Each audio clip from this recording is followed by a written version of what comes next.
Merci d'être présent. J'avais déjà fait un concept un peu similaire l'année dernière pour l'Halloween de 2021 où j'avais présenté 12 histoires mystérieuses. Là j'ai décidé de passer le cap en allant un peu plus loin pour vous en proposer 20. J'ai posté quelques extraits déjà sur la chaîne pour vous mettre un peu l'eau à la bouche. J'espère que toutes les histoires vous plairont. Et dans ces histoires il y a tous les domaines. Du paranormal, des disparitions mystérieuses, des fantômes, des choses qu'on n'arrive pas à expliquer.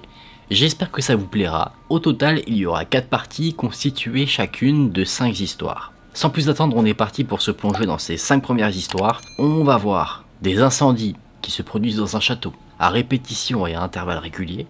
On va également parler de spiritisme, de sorcières et du destin d'un bateau très connu qui aurait apparemment été prédit.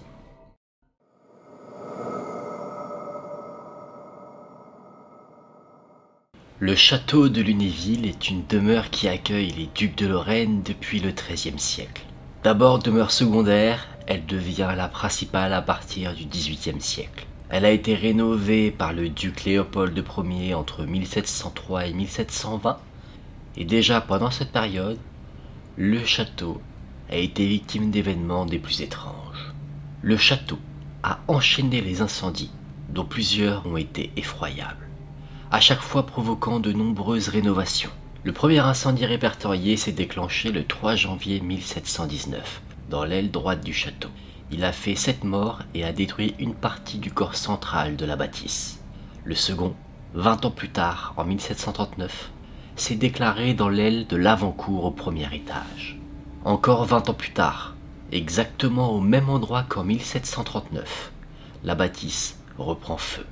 En 1766, la robe de chambre du duc de Lorraine prend feu, entraînant sa mort à la suite de ses blessures. En 1789, encore 20 ans plus tard, l'incendie se déclare au sous-sol du château dans les cuisines.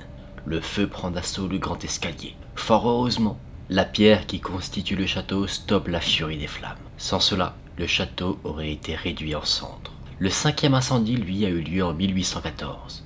Il a détruit totalement la petite aile nord de la cour. Le 6e incendie a éclaté en novembre 1849 au même endroit qu'en 1719, dans l'aile droite du château.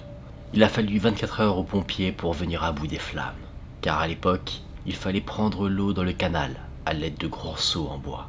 2 victimes ont été à déplorer ce jour-là. L'une a dû être amputée d'un pied, l'autre de 2 doigts. Les victimes n'ont pas été touchées par les flammes, mais par la chute de cheminées et de poutres. Le 7e incendie, lui, était le plus ravageur. Il a dévoré entre 300 et 500 mètres carrés de toiture et de charpente. La toiture de l'aile gauche du château a été intégralement détruite. Le plus récent des incendies s'est déclenché le 2 janvier 2003 et il a ravagé plusieurs bâtiments. 2 appartements princiers, un tiers du bâtiment du Conseil général de Meurthe-et-Moselle, la toiture de l'aile sud-est de la chapelle royale. Et on déplore également de gros dommages à d'autres endroits du château. Financièrement, on estime les dégâts à 3 millions d'euros. Mais le plus grave dans cet incendie, c'est que le feu a détruit une grande partie des collections du château, qui étaient inestimables. Mais pourquoi ce château a autant été la victime des incendies? Malédiction? Problème de conception? Nul ne saurait réellement le dire. La construction de cette bâtisse a pris 20 ans, à la demande du duc Léopold. Il voulait bâtir l'équivalent de Versailles, sur les ruines d'une fortification médiévale. Néanmoins, c'est l'aristocrate Stanislas qui va lui donner ses lettres de noblesse. Effectivement, cet aristocrate, en plus d'être le beau-père de Louis XV, a fait de ce château lorrain un lieu de rencontre des plus grands philosophes du siècle des Lumières. Ce lieu est transformé en point de rendez-vous incontournable pour les intellectuels de l'époque. Plus tard, le château sera transformé en caserne militaire durant le 19e siècle. Certains arrivent à expliquer les incendies par la présence de bougies pour éclairer et de nombreuses boiseries inflammables. Ça pourrait être cohérent pendant les premières années du château, mais à partir du moment où l'électricité est arrivée dans notre monde, cette explication ne semble plus tenir la route. On murmure qu'une malédiction serait à l'origine de tout cela. La malédiction du nain bébé. À 5 ans, repéré par le duc Stanislas qui demande cet enfant à son père en échange de son éducation. Cet enfant, de son nom Nicolas Ferry, né le 11 novembre 1741, est un nain qui fut élevé à la cour de Stanislas et dont la renommée se répandit dans toute l'Europe. À sa naissance, ce bébé ne mesurait que 24 cm.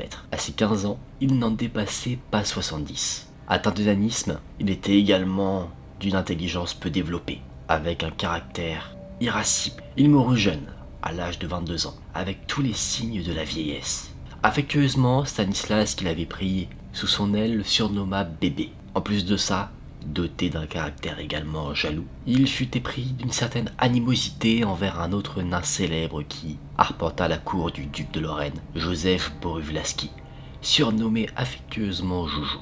Sa jalousie venait du fait que ce fameux Joujou était un peu plus petit que lui, mais beaucoup plus intelligent et cultivé. La jalousie du nain Bébé le poussa à essayer même de le tuer. Mais alors, quel serait le lien et les incendies du château de Lorraine? Alors que le nain Bébé subissait encore une grande colère, par énervement, il a jeté un petit chien par la fenêtre et il a essayé de pousser Joujou, l'autre nain, dans le feu. Son animosité ne s'est pas assagie, ne trouvant pas de femme.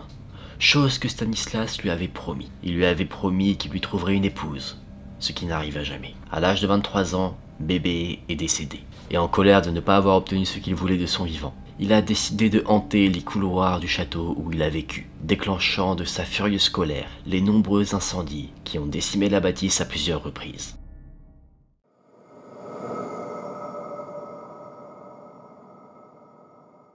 Augustin le Sage est né le 9 août 1876. Il est l'une des figures majeures de l'art brut. Bien que les débuts de sa vie ne prédisposaient en rien à son talent dans l'art, là où il a marqué son domaine de par son nom, c'est parce qu'il avait mêlé peinture et spiritisme. Venant d'une famille où on était mineur de père en fils, Augustin a repris le métier de son père dès la fin de ses études à l'école primaire. Il a épousé une fille de mineur, il n'avait jamais manifesté de disposition pour le dessin, et le seul lien qu'il avait avec l'art était une visite au Palais des Beaux-Arts de Lille pendant qu'il effectuait son service militaire.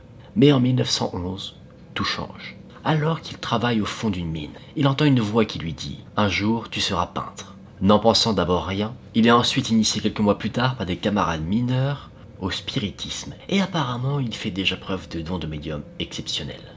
En contact avec des esprits, Augustin le Sage prétend que ces derniers lui demandent de dessiner, puis de peindre. Voici ce qu'un des esprits lui a dicté. Aujourd'hui, il n'est plus question de dessin mais de peinture.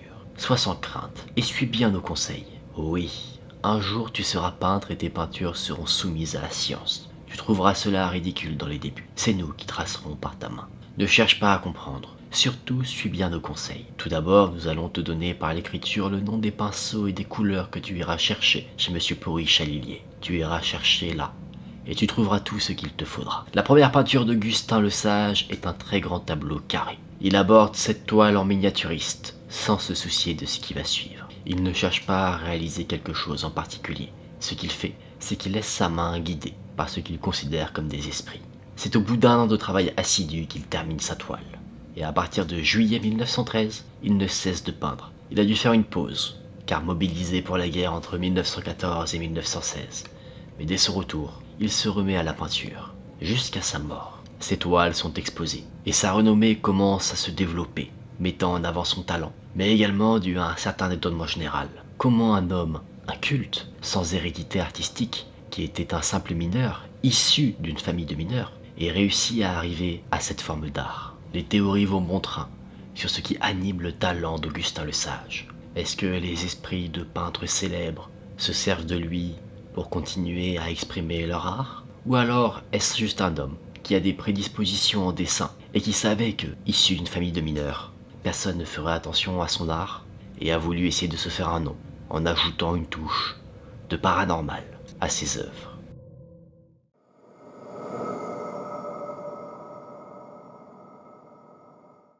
Mai 1982, une jeune femme de 19 ans nommée Carole Compton quitte son Écosse natale pour rejoindre son petit ami en Italie, où il avait été appelé pour effectuer son service militaire. Une fois arrivée à Rome, la jeune femme trouve rapidement un emploi de nounou dans une riche famille, les Ricci. Néanmoins, bien que tout se passait très bien pour elle et que les enfants semblaient l'apprécier, les parents, eux, avaient une certaine méfiance envers cette personne qu'ils ne connaissaient pas. Les premiers jours de son travail se déroulèrent sans incident, mais non longtemps après son arrivée, une petite image religieuse se décrocha du mur où elle était exposée, au moment précis où Carole est passée à côté. Rosa, la femme de chambre de la famille Ricci, épouvantée, lui demanda de réciter une courte bénédiction, juste pour se rassurer. Au cours de l'été qui a suivi, Alors que la chaleur devenait des plus insupportables, la famille Ritchie décida d'aller passer quelque temps dans les Alpes, dans un chalet, et pour surveiller les enfants, ils ont décidé d'emmener Carol avec eux. Un soir, alors que la jeune fille était sortie se balader en compagnie du plus jeune des enfants, ainsi qu'accompagnée de l'infirmière, Nicole qui s'occupait du grand-père de la famille, un incendie se déclara dans la maison. C'est en revenant sur leurs pas qu'ils ont aperçu de la fumée derrière les fenêtres. Immédiatement, Carol s'est mise à courir en rentrant dans le salon, et elle s'empressa d'aller réveiller le grand-père qui s'était endormi en regardant la télévision. Il n'y a pas eu de victimes ce soir-là, tout le monde avait eu le temps d'évacuer les lieux. Mais quand les flammes ont été maîtrisées, tout le monde a vu que le premier étage était complètement ravagé. Les pompiers qui ont essayé d'analyser la cause de l'incendie n'en revenaient pas. Ils ne comprenaient pas comment les flammes avaient pu se déclarer. Donc ils supposent que c'est une défaillance électrique qui a causé tout cela. Évidemment, les lieux étaient maintenant inhabitables. Donc les membres de la famille Ritchie et leurs employés ont dû partir.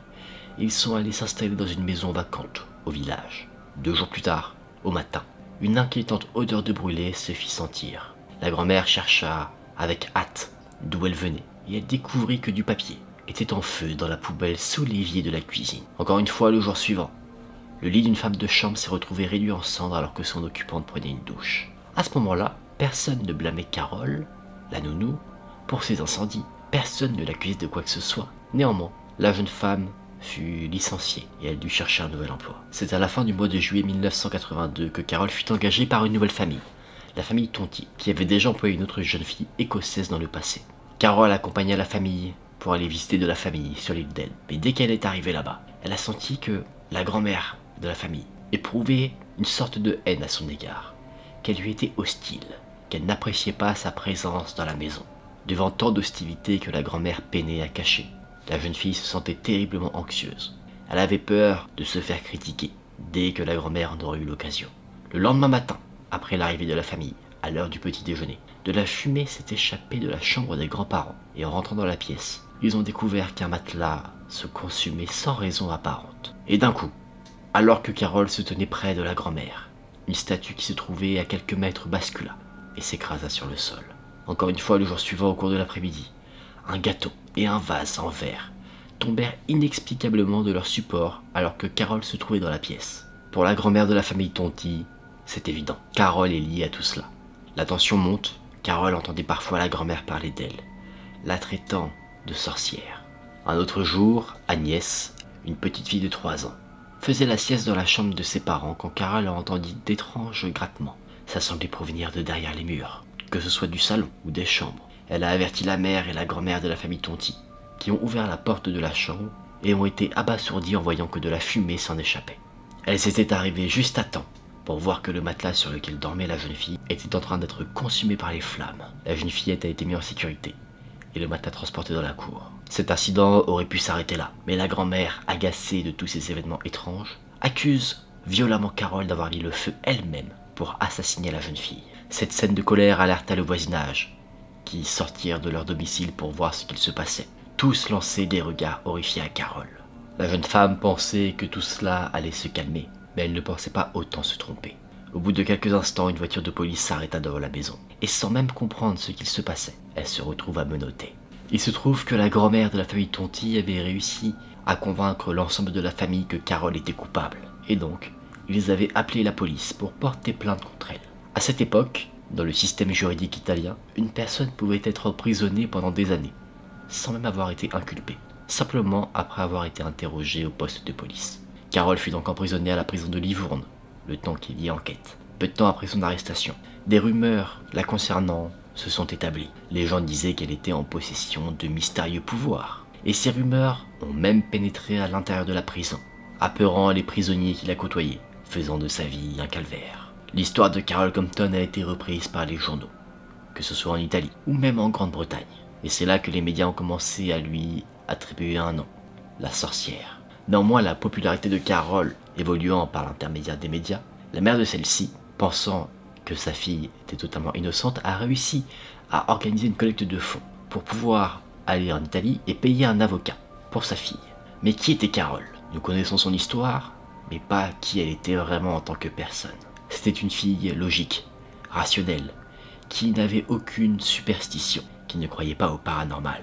Donc le meilleur moyen pour elle de prouver son innocence était de raconter la vérité, d'expliquer comment s'étaient passés les événements tels qu'ils s'étaient déroulés, afin de montrer que de son point de vue, ces événements n'étaient que de simples coïncidences. C'est quand elle a parlé des fameux grattements qu'elle avait entendus que sa situation va encore évoluer. Elle est contactée par des experts du paranormal qui lui soumirent quelques théories parlant de psychokinésie ou encore de poltergeist. De son côté, cherchant une explication rationnelle, ces théories ne l'ont nullement rassuré. Carol voulait montrer que tout ce qui s'était passé n'était que le fruit du hasard.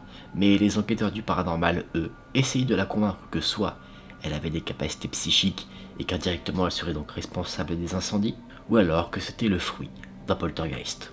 En plus de ça, l'opinion publique pensant que Carol Campton était une sorcière, il est fort probable qu'un tel dossier ne joue pas en sa faveur. C'est en décembre 1983, après 17 mois de prison, que Carol fait face au tribunal. Elle est accusée d'incendie volontaire et de tentative de meurtre. Elle fait face à des témoins qui donnent des témoignages aberrants pour Carol, car ils affirment l'avoir vue faire des choses dont elle ne se souvenait pas. En plus de ça, les témoignages se contredisent parfois. Carol essaye de se défendre, elle affirme son innocence. Elle dit qu'elle n'a jamais allumé un incendie ou tenté de blesser un enfant, et que c'est impossible que quelqu'un l'ait vu faire parce qu'elle ne l'a jamais fait. Pendant ce procès, l'absence de preuves semble aller dans son sens. Des expériences sont réalisées pour essayer de provoquer le même type d'incendie qui s'est produit et dont on accuse Carol d'être à l'origine, mais à chaque fois, on n'y arrive pas. Comme si chacun des incendies qui avaient été provoqués était unique. À la vue de l'évolution du procès, Carol pensait qu'elle serait rapidement sortie d'affaire, mais elle avait tort. L'opinion publique, la voyant comme sorcière, l'image qui lui est associée ne disparaît pas. Totalement hystérique, une vieille femme pendant le procès s'est approchée d'elle et a brandi un crucifix devant son visage. Elle lui a jeté de l'eau bénite, espérant ainsi la sauver ou enlever le démon qui aurait pu s'emparer d'elle. Même ceux qui croyaient nullement au paranormal restaient sceptiques quant à la culpabilité de Carol. Effectivement, il était difficile de se dire que ces événements n'étaient que des coïncidences, sachant qu'ils avaient tous un point commun, la présence de Carol. Finalement, Carol n'a pas été condamnée pour la tentative de meurtre, mais pour l'incendie volontaire. Elle a été condamnée à 2 ans de prison. 2 ans qu'elle n'a pas fait, parce que déjà incarcérée pendant une longue période avant son procès, on a estimé qu'elle avait déjà réalisé sa peine. Après tout ce tumulte, la jeune fille est retournée en Écosse, très heureuse de mettre de la distance entre elle et le pays qui la voyait comme une sorcière. Carol n'a jamais compris ce qui lui est arrivé en Italie. Après ces horribles événements, Carol a refait sa vie. Elle s'est installée dans le Yorkshire avec son mari et ses enfants. Il n'y a plus jamais état d'incendie étrange en sa présence. Néanmoins, en 2004, une série de feux inexpliqués a ravagé un village de Sicile. Ces événements ont rappelé les incendies qui avaient eu lieu à la présence de Carol. Donc des journalistes se sont mis en tête de l'interroger. Ils ont enquêté pour la retrouver. Ils l'ont harcelé de questions sur ce qu'il se passait en Sicile, lui demandant si elle avait une idée de ce qui aurait pu se passer. Mais Carol n'a jamais répondu à ces questions, refusant toujours de donner sa parole, préférant oublier les événements qui l'ont traumatisée quand elle était plus jeune, en Italie.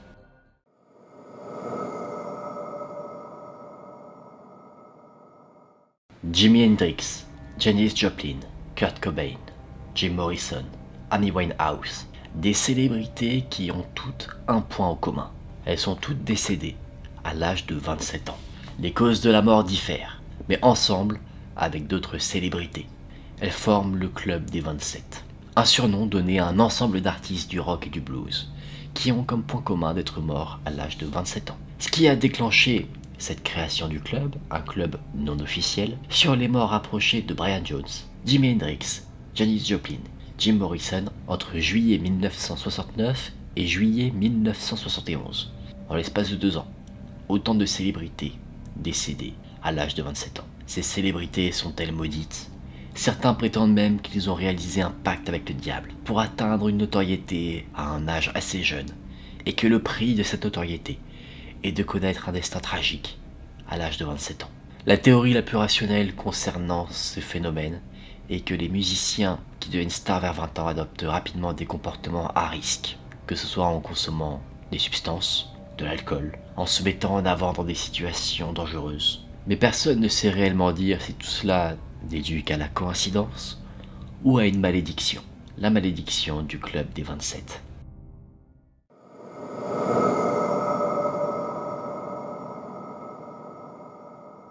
Le Titanic, un paquebot transatlantique légendaire qui a fait naufrage dans l'océan Atlantique en 1912, à la suite d'une collision avec un iceberg, aurait-il vu son avenir tracé des années avant la tragédie qui l'a frappé?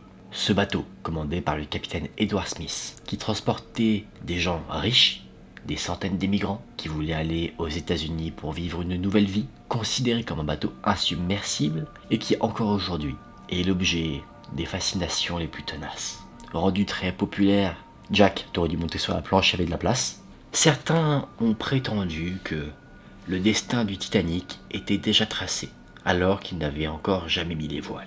Le 22 mars 1886, le journaliste d'investigation William Thomas Stead publie une nouvelle intitulée « How the Mail Steamer Went Down in Mid-Atlantic by a Survivor », ce qui voudrait dire « Comment le Mail Steamer a sombré au milieu de l'Atlantique », raconté par un survivant. À ce récit était ajouté un commentaire. C'est exactement ce qui pourrait se passer, et ce qui se passera si les paquebots sont envoyés en mer, avec trop peu de cadeaux de sauvetage. Et en écrivant ce commentaire, il ne pensait pas si bien dire. Dans ce récit, on parle d'un marin nommé Thompson, qui s'inquiète du manque de canaux au cours de son voyage. Son paquebot rentrera en collision avec un autre bateau, plus petit, qui n'était pas visible à cause du brouillard, sur l'océan Atlantique. Cette collision causera la perte du bateau dans l'océan. Le héros, lui, survit, mais ironie du sort, le journaliste d'investigation, William Thomas Stead, décède des années plus tard sur le Titanic. Il fera partie des quelques 1500 victimes.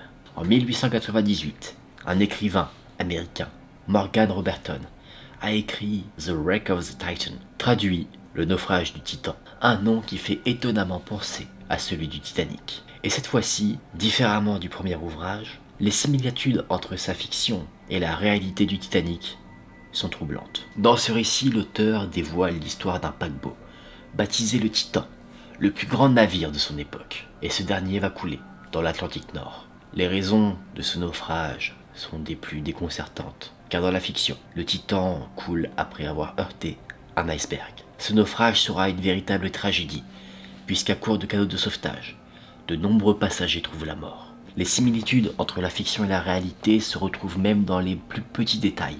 La taille et la longueur des bateaux sont similaires, la vitesse de croisière à laquelle le bateau frappe l'iceberg, le fait que le Titan, comme le Titanic, manquait cruellement de canaux de sauvetage. De plus, à l'instar du Titanic, le Titan dans la fiction est surnommé l'insubmersible. Le récit de la fiction prend place par une froide nuit d'avril, tandis que le Titanic, lui, a heurté l'iceberg qui a mis fin à son voyage le 14 avril 1912. Le livre, présentant tant de similitudes avec la réalité, n'avait connu que très peu de succès à sa sortie. C'est après que le Titanic ait fait naufrage qu'on a prêté des qualités à son auteur de médium, de devin, qualités que l'auteur a toujours niées. Pour lui, il connaît simplement extrêmement bien son sujet. Certains prétendent qu'effectivement, la parfaite maîtrise de ses connaissances permettrait d'établir un récit aussi réaliste. D'autres pensent toujours que l'auteur, Robertson, a prédit de manière troublante la tragédie qui est survenue 14 ans après la parution de son roman.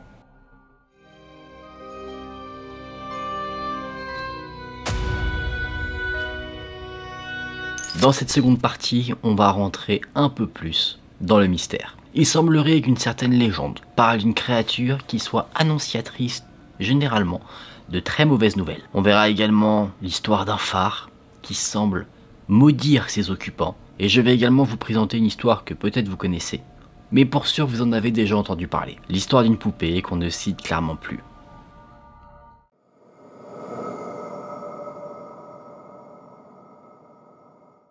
Créature mystérieuse, aussi intrigante que la légende du Bigfoot ou que Nessie, le monstre du Loch Ness. Et pourtant, cette créature est bien moins connue. Elle aurait été vue pour la première fois dans les années 1960.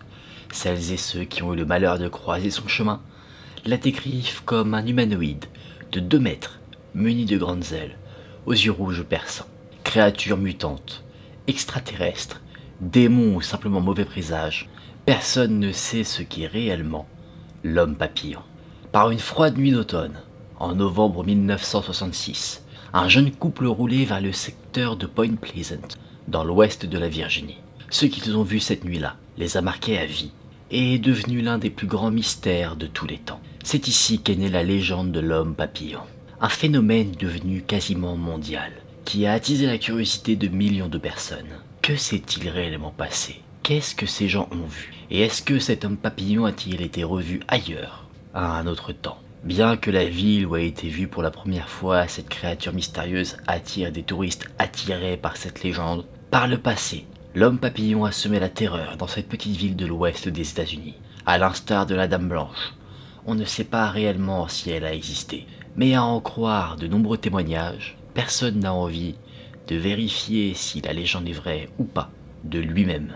L'homme papillon est une créature ailée qui a été photographiée à plusieurs reprises, et à chaque fois, il semble apparaître quelques instants avant une catastrophe. On l'observe dans de nombreux pays, notamment en Chine, en ex-URSS, au Chili, en Géorgie, mais également dans de nombreuses régions du Moyen-Orient. Certains affirment l'avoir aperçu lors d'une des plus grandes tragédies de notre monde, le 11 septembre 2001. Des témoignages rapportent la présence de l'homme papillon à proximité des lieux de la catastrophe. Un cliché très surprenant a même été pris par le photographe Steven Moran, qui faisait un tournage pour une chaîne de télévision. Mais bien avant cela, on parlait déjà de cette créature mystérieuse. En avril 1986, une rumeur s'était propagée dans les rangs des ouvriers, à l'intérieur de la centrale de Tchernobyl. Presque tous les hommes et une douzaine de femmes avaient rapporté qu'il y avait des choses très étranges qui se passaient, à partir du moment où ils avaient aperçu cet homme papillon dans le ciel. Certains faisaient des cauchemars, d'autres avaient reçu des appels téléphoniques menaçants, et au moins 4 ont vu la créature de très près. Elle ressemblait à un homme, énorme, sans tête, mais avec des ailes massives et des yeux rougeoyants. Mais peu de temps après ces visions, un essai de routine du réacteur 4 était programmé. Toutes les personnes travaillant dans cette usine étaient apparemment très inquiets du désastre qui aurait pu subvenir si jamais ce réacteur explosait. Et comme le monde l'a appris à ses dépens, quand cet essai a eu lieu, le matin du 26 avril 1986, la centrale nucléaire de Tchernobyl a explosé. 30 personnes ont trouvé la mort. Et pendant que les hélicoptères intervenaient sur les lieux de la tragédie, des ouvriers survivants observaient, eux, sans comprendre, un énorme oiseau noir sortir de la fumée du feu. En 1926, un autre désastre a eu lieu en Chine.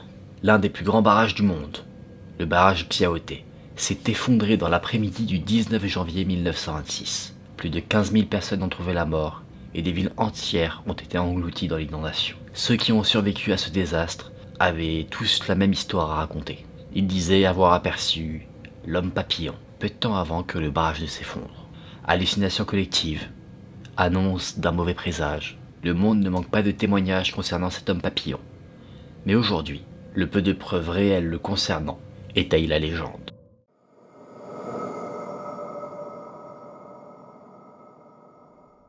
Les phares servent d'outils de signalisation, un synonyme de sécurité pour les marins. Mais certains phares cachent des secrets bien plus sombres. Le phare du Tevnek est l'un d'entre eux. Achevé en 1874, la plupart des gardiens qui ont élu domicile dans ce phare ont tour à tour été frappés, soit de mort brutale, soit par la folie. Henri Guesnec, le premier gardien, a sombré dans la folie 4 ans à peine après avoir intégré le phare. On dit qu'il entendait des voix, qui lui ordonnaient de quitter les lieux. Son successeur, Alain Menou, qui ne croyait pas un mot des légendes qui entouraient le phare, a tenu 6 années, jusqu'en 1885, avant de lui aussi sombrer dans la folie. L'inquiétude a gagné la population. On demande au curé de Plogoff de bénir le rocher. Mais par la suite, les phénomènes mystérieux qui se produisaient au phare n'ont fait que s'intensifier. Un autre gardien a perdu la vie dans des conditions mystérieuses. Un autre est tombé accidentellement sur un couteau. Ou alors un bébé qui était né dans le phare a perdu la vie avant d'atteindre ses 1 an. À lui seul, le phare de Tevnek regroupe une dizaine de décès. Jusqu'en 1910, on dit que pour vivre en ces lieux, il faudrait être sans espérance. Et ce n'est pas facile. Face à tant d'événements aussi tragiques que mystérieux, on a décidé d'installer un feu automatique. Plus aucun gardien n'a depuis connu le supplice de résider dans ce phare, considéré encore aujourd'hui comme maudit. Pour autant, les phénomènes étranges qui s'y produisaient n'ont jamais cessé. Des bruits angoissants sont régulièrement signalés par ceux qui s'y aventurent. Certains attribuent ces sons aux nombreuses âmes qui hantent le site, les âmes des gardiens, alors que d'autres trouvent des explications plus rationnelles, en invoquant le fait que ce sont des roches creuses, qui font un bruit qui ressemble à des cris, à cause de la marée. Une autre légende est née concernant le phare de Tevnek. On dit qu'un naufragé serait mort de faim sur le rocher, et que malgré ses tentatives d'appel au secours auprès des bateaux qui passaient à proximité, personne ne lui est venu en aide. Son âme serait bloquée sur le phare, et il entrait les lieux, rendant fous tous ceux qui y vivraient.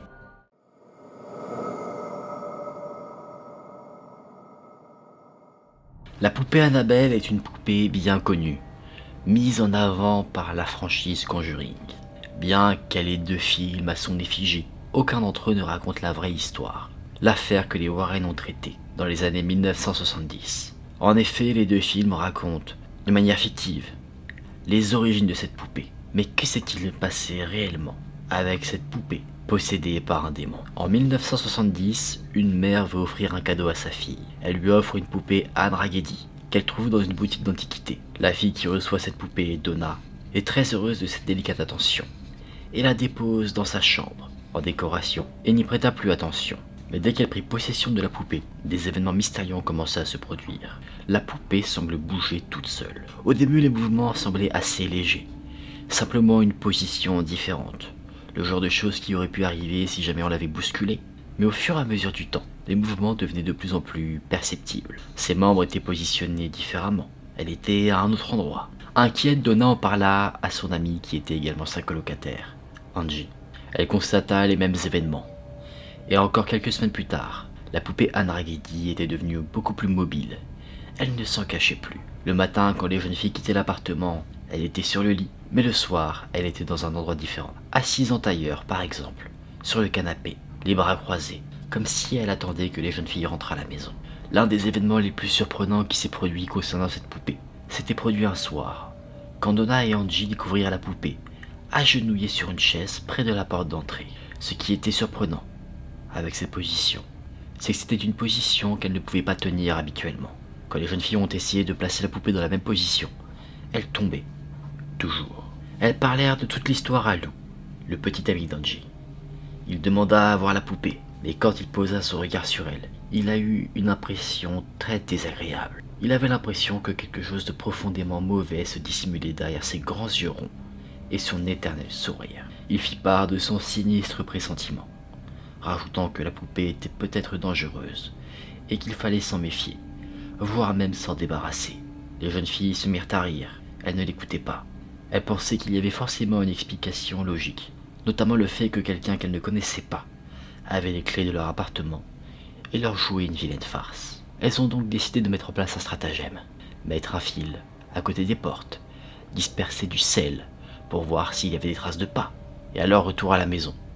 Elles ont constaté que la poupée s'était déplacée, mais que personne n'était rentré dans la maison. Encore un peu plus tard, des événements d'autant plus étranges se sont produits. Des mots griffonnés ont été retrouvés. Il y avait marqué « Aidez-nous » ou alors « Aidez-Lou ». Donna a cherché le crayon qui avait été utilisé, ainsi que le papier, mais elle ne l'a jamais trouvé. Lou, lui, était convaincu que la poupée de chiffon était l'auteur de ces messages, et qu'elle tentait de communiquer avec les jeunes filles par cet intermédiaire. Les phénomènes inexplicables continuaient, mais Donna et Angie n'étaient pas vraiment effrayées. La poupée n'avait jamais rien fait de mal, elle ne semblait pas animée de mauvaises intentions. Au contraire d'ailleurs, car le jour de Noël, une délicieuse boule de chocolat apparut sur la chaîne stéréo du salon. Et comme aucune des 2 jeunes filles ne l'avait achetée, elles ont conclu que cette confiserie venait de la poupée. Pour elles, cette attention plutôt délicate montrait clairement que la poupée était animée de bonnes intentions. Ce n'est qu'après la période de Noël que les 2 jeunes filles ont commencé à prendre peur, notamment quand une statuette qui se trouvait dans le salon s'est soulevée du rebord de la cheminée, a flotté dans les airs et a traversé la pièce avant de retomber brutalement sur le sol, comme si quelqu'un l'avait saisie et l'avait jetée. C'est la première fois qu'elles ont commencé réellement à ressentir de la peur vis-à-vis de la situation. Bien que les 2 jeunes filles ne faisaient plus vraiment attention au déplacement de la poupée, elles commençaient à ressentir un étrange malaise dès qu'elles la voyaient. Et pour une obscure raison, la poupée commença à paraître de plus en plus sinistre. Donna a voulu l'examiner de plus près, étant intriguée. Et c'est là qu'elle a remarqué que la poupée avait des gouttes de sang sur le dos de sa main et sur sa poitrine. C'est à partir de ce moment-là qu'elles ont vraiment pris conscience de la dangerosité de cette poupée, et elles ont donc demandé à l'aide. Ne pouvant pas en parler à la police, les jeunes filles ont fait appel à une médium. La médium organisa une séance de spiritisme à leur domicile. Elle essaya de rentrer en contact avec la poupée, et elle a eu une réponse. Celle qui semblait contrôler la poupée se présentait comme Annabelle Higging, une petite fille dont le corps avait été découvert sur la propriété.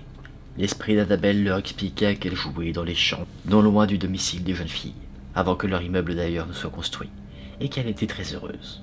Et puis ses amis ont grandi, ils ont fait leur vie, et elle s'est retrouvée toute seule.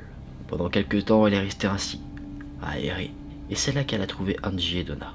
Et comme elle pensait qu'elle pourrait la comprendre, alors elle a commencé à faire bouger la poupée de chiffon pour essayer de se faire remarquer. Annabelle disait avoir besoin d'affection. Elle a donc demandé si elle pouvait rester près d'Angie et de Donna et continuer d'habiter dans la maison, ainsi que dans la poupée. Et les deux filles, émues aux larmes par cette histoire touchante, lui accordèrent la permission de rester. Sauf qu'à ce moment-là, en l'invitant à rester avec elle, Donna et Angie venaient de commettre une des plus terribles erreurs. Et cela, elles ne le savaient pas encore. Elles étaient néanmoins rassurées par la touchante histoire qu'Annabelle leur avait racontée. Lou, le petit ami d'Angie, lui, continuait de soutenir que la poupée était bien plus maléfique qu'elle ne le laissait paraître. Pour lui, elle servait de refuge à quelque chose de bien plus terrible qu'une simple âme perdue. Plusieurs fois, il demanda aux filles de s'en débarrasser, mais les jeunes filles refusaient à chaque fois. Annabelle allait rester dans la maison, mais cette poupée avait tout entendu des menaces de Lou, et cela lui avait fortement déplu. Une nuit, alors qu'il se trouvait plongé dans un profond sommeil, Lou s'est réveillé, en panique. Il pensait se réveiller d'un cauchemar, comme souvent depuis que Donna et Angie possédaient la poupée.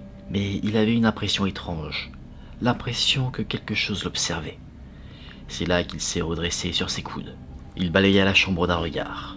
Ne voyant rien, il décide de se rendormir. Et c'est là que la poupée de chiffon apparut à ses pieds. Paniqué, il la voit glisser lentement le long de son corps, grimper sur son torse, passer ses bras autour de son cou et commencer à l'étrangler. Lou a commencé à se débattre, luttant contre la poupée pour sauver sa vie. Mais la force de celle-ci était incommensurable. Il n'arrivait pas à la faire bouger d'un centimètre. Annabelle était en train de le tuer, et malgré tous les efforts qu'il pouvait fournir, il n'arrivait pas à l'en empêcher. Lou a perdu connaissance, mais il s'est réveillé le lendemain matin, comme si rien ne s'était passé, comme si tout ce qu'il avait vécu n'était qu'un rêve. Mais il en était bien conscient. Ce n'en était pas un. Annabelle était venue lui faire passer un message qu'il avait bien compris. Néanmoins, il restait inquiet pour Donna et Angie, et il a toujours continué à essayer de les convaincre que la poupée était maléfique. Lou a été une nouvelle fois la victime de la poupée, notamment une fois où il s'est aventuré dans l'appartement de Donna et Angie, car elle pensait qu'elles avaient été victimes d'un cambriolage. Lou sentit des picotements sur sa nuque, comme si quelqu'un regardait dans son dos. Il s'est retourné, et Lou ne sait pas ce qui lui est arrivé. Il a tellement eu peur qu'il n'arrive même pas à penser et à se souvenir de ce qu'il avait vu. Mais Angie, elle, se trouvait derrière lui au moment des faits, et elle a tout vu. Lou s'était retourné et s'était mis à crier en se tenant la poitrine. Elle s'est précipitée vers lui, car il se tordait de douleur. Il avait du sang partout sur sa chemise. Il semblait blessé. Il tremblait. Elle a ouvert sa chemise, et elle a vu des traces semblables à des griffures. 7 marques distinctes, horizontales et verticales. Mais ce qui était très étonnant avec ces blessures, c'est qu'elles disparurent très rapidement. Dès le lendemain, la moitié n'était déjà plus visible. Apeurés par l'évolution de ces événements, Donna et Angie décidèrent d'aller consulter le père Ian, un prêtre qu'elles connaissaient bien, et lui ont raconté leur histoire. Le père les a écoutés, sans les interrompre, mais il a dit que tout cela dépassait ses compétences. Il décida d'en informer son supérieur, le père Cook, et lui aussi se sentait dépassé par les événements. C'est là qu'il a parlé d'un couple qu'il connaissait bien, qui avait l'habitude de gérer ce genre de situation. Ed et Lorraine Warren. Le couple de démonologues acceptèrent de s'occuper de ce cas. Ils rencontrèrent Donna et Angie dans leur appartement. Immédiatement, quand les Warren sont entrés chez elles et qu'ils les ont rencontrés, ils ont été frappés par la peur qui se trouvait sur leur visage. Dans le salon, alors que tout le monde parlait de la situation, Ed Warren était très énervé. Énervé d'apprendre que les deux jeunes filles avaient naïvement laissé entrer Annabelle dans leur vie pendant la séance de spiritisme. Il leur expliqua que la petite fille qui se faisait appeler Annabelle n'existait pas, qu'elles n'avaient jamais existé et qu'elles avaient été manipulées par un esprit. Les mouvements de la poupée, ses gestes, l'apparition des petits mots sur le parchemin, des gouttes de sang symboliques, tout était significatif. Une intelligence faisait bouger la poupée, et elle avait un but. Il ajoute que les fantômes, l'esprit des morts, étaient incapables de faire ce genre de choses, et que la nature de cet esprit était tout autre. Après avoir écouté les témoignages de Lou, Donna et Angie, Ed et Lorraine émirent la conclusion qu'ils avaient affaire à un démon. Ils ne pensaient pas que la poupée était possédée par une créature, mais que la créature se servait d'elle comme d'un intermédiaire entre le monde terrestre et les enfers. L'esprit démoniaque avait probablement réussi à berner la médium, afin de gagner la confiance des deux jeunes filles. Il avait mis en place une stratégie, se présentant comme un enfant, et depuis qu'il avait obtenu la permission de rester dans la maison, il pouvait maintenant agir à sa guise. Selon Ed Warren, les esprits démoniaques, à moins de faire quelque chose qui attise leur intérêt, ne tourmentent pas les gens. La première erreur de Donna et Angie avait été de s'occuper des mouvements de la poupée, d'y prêter intérêt, ce qui avait encouragé le démon à continuer ce qu'il faisait, jusqu'à capter totalement leur attention. C'est en appelant le médium que le démon avait réussi son coup. Il avait réussi à manipuler Angie, Donna et la médium pour pouvoir avoir la permission d'interférer dans la vie des jeunes filles. La prochaine étape de cette machination était simple. Le démon qui utilisait la poupée avait pour objectif de posséder un être humain, probablement pour ensuite commettre un massacre. Pour le couple de démonologues, il n'y a plus de choix possible. Il fallait procéder à une bénédiction d'exorcisme. Le père Cook est contacté et un exorcisme est réalisé. Exorcisme qui n'a pas connu d'incident majeur. Donna, celle qui avait reçu la poupée en cadeau de sa mère, craignait que celle-ci soit toujours sous l'emprise de l'entité maléfique. Elle demanda donc aux Warren de l'emporter avec eux, ce qu'ils acceptèrent. Ed Warren prit Annabelle, prudemment, et alors qu'ils allaient quitter le domicile de Donna, le père Cook arrêta le couple, non sûr que son exorcisme avait fonctionné. Il leur conseilla donc de ne pas se risquer sur l'autoroute en rentrant chez eux, et d'être très prudents sur la route. La poupée fut placée sur la banquette arrière du véhicule, ceinture bouclée. Le couple a pris la route, et ils ont commencé leur long trajet pour rentrer chez eux. Et comme Ed Warren le craignait lui aussi, l'entité n'avait pas été chassée totalement de la poupée. À chaque fois qu'il y avait des virages dangereux, les freins se bloquaient, la voiture ne répondait plus comme elle le devait, ce qui a failli entraîner une multitude d'accidents. Lors d'une énième panne, Ed ouvrit son sac, en sortit un flacon d'eau bénite et a tracé un signe de croix en aspergeant la poupée. Et d'un coup, la voiture s'est mise à redémarrer. Annabelle semblait calmée, et à partir de ce moment-là, le trajet a été des plus paisibles. L'histoire d'Annabelle ne s'arrête pas là. Ed et Lorraine Warren, maintenant propriétaires de la poupée Anne Raggedy, ont également connu eux aussi des événements étranges qu'ils associent à la poupée. La poupée lévitait d'elle-même. Elle provoquait le malheur sur ceux qui osaient affronter son regard.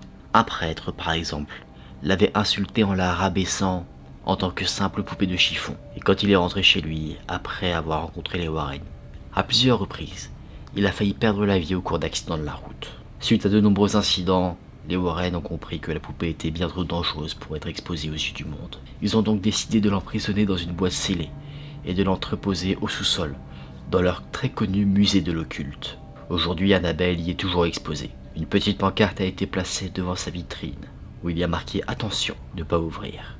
De nombreux visiteurs viennent la contempler, et apparemment, depuis qu'elle est enfermée, Annabelle ne se serait jamais déplacée, mais de curieux incidents auraient été signalés, des incidents parfois dramatiques. Un jour, un jeune couple visitait le musée, avec Ed Warren comme guide. Alors que le démonologue expliquait l'histoire d'Annabelle, le jeune homme a voulu impressionner sa petite amie. Il s'est mis à défier la poupée, la défier de faire quelque chose de paranormal, de le griffer comme elle l'a fait avec Lou. Immédiatement, Ed fit sortir les deux jeunes du musée, et il les a regardés s'éloigner sur la moto du jeune homme. Ed Warren fut la dernière personne à voir le jeune homme qui avait défié Annabelle en vie. Selon la petite amie du jeune homme, alors qu'ils étaient sur la moto, en train de rentrer chez eux, à rire de ces histoires paranormales, brusquement, le jeune homme a perdu le contrôle de sa moto, et il a percuté un arbre. Il fut tué sur le coup, et la petite amie, elle, s'est retrouvée hospitalisée pendant plus d'1 an. Certains voient en cela une coïncidence bien tragique, mais pour les démonologues, c'était clair. Le jeune couple avait été eux aussi victimes de la poupée Annabelle.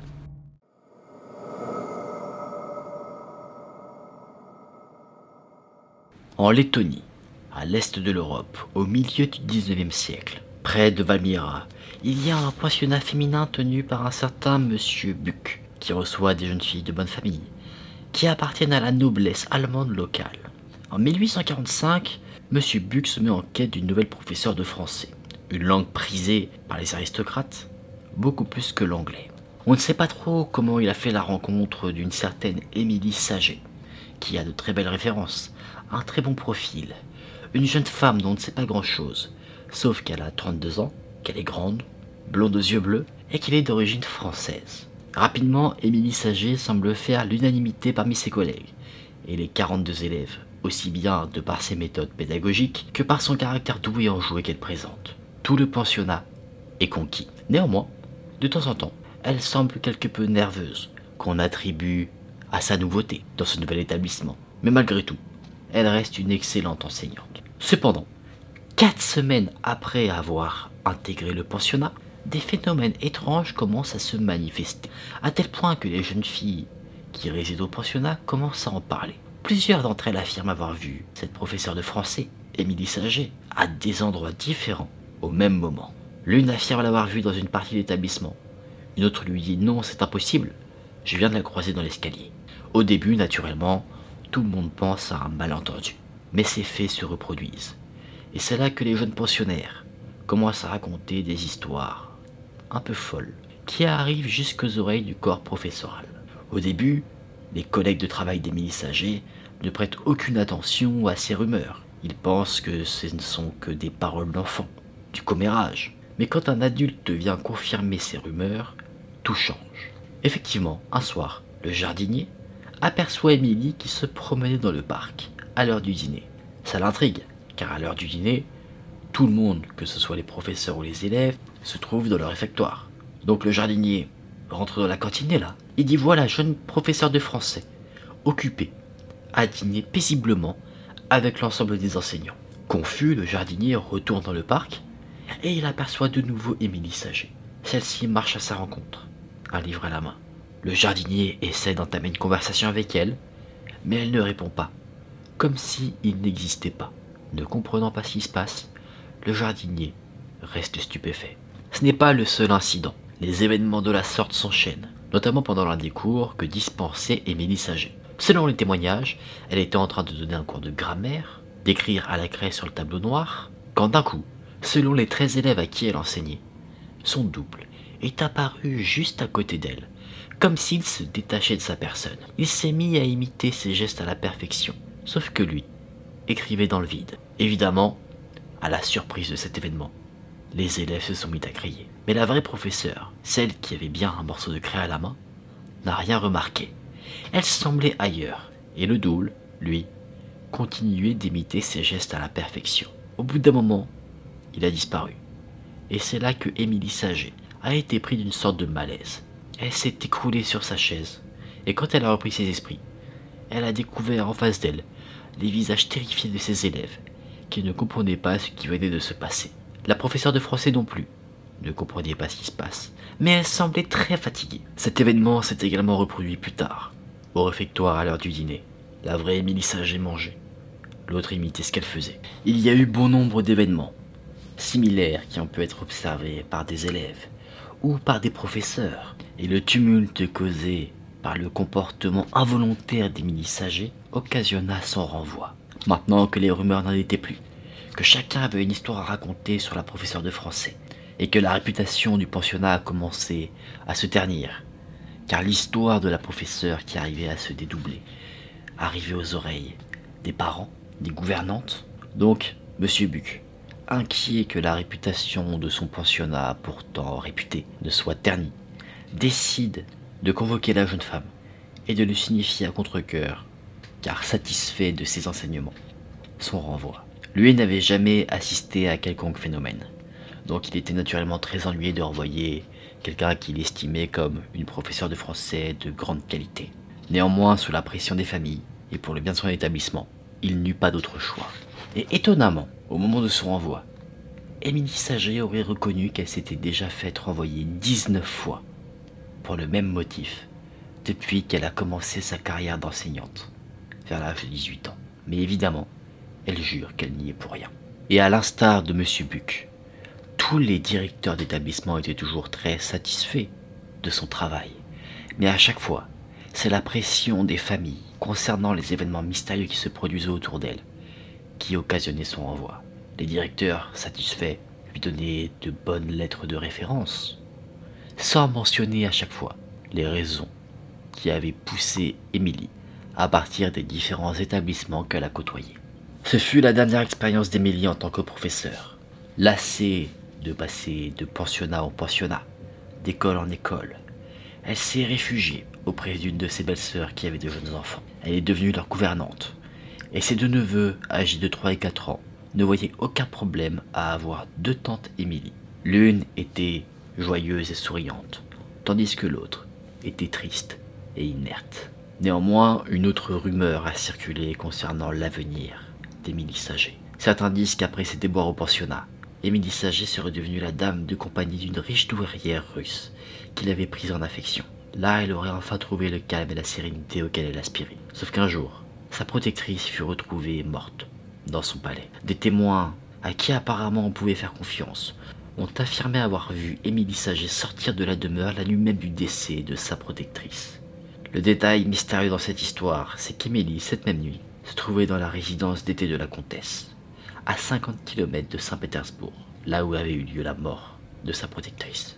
Sa présence dans la résidence d'été ont été confirmées par plusieurs personnes. Bien que cet événement était mystérieux et que certaines personnes semblaient inculper Emily de cette mort, Emily n'a jamais été inquiétée par toute cette affaire. Tout cela a pris fin en 1850, et depuis, Emily Saget a disparu, et plus personne ne sait ce qu'elle est devenue.